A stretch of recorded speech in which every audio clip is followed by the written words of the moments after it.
165 год пажарная служба Беларусі адзначае сёлета свой юбілей. Гэта свята тых, каго лёс штодня выпрабоўвае на трываласць. Агняборцы смела ўступаюць у барацьбу з вогненнай стыхіяй, абараняюць і ратуюць іншых. А між тым дома іх заўсёды чакаюць родныя і блізкія. З нагоды свята самыя шчырыя і цёплыя словы гучаць для пажарных ад галоўных людзей у іх жыцці.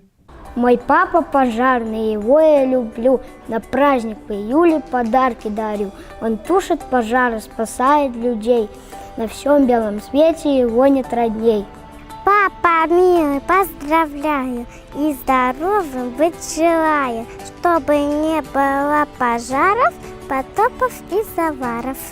Мой сильный и смелый, мой папа любимый, сегодня твой праздник, сегодня твой день. В делах и заботах с опасной работой всегда возвращайся ко мне поскорей.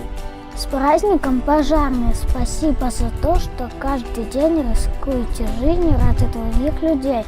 Не забывайте, что дома вас ждет семья. Возвращайтесь целыми и невредимыми, берегите себя. Опасная работа для сильного мужчины.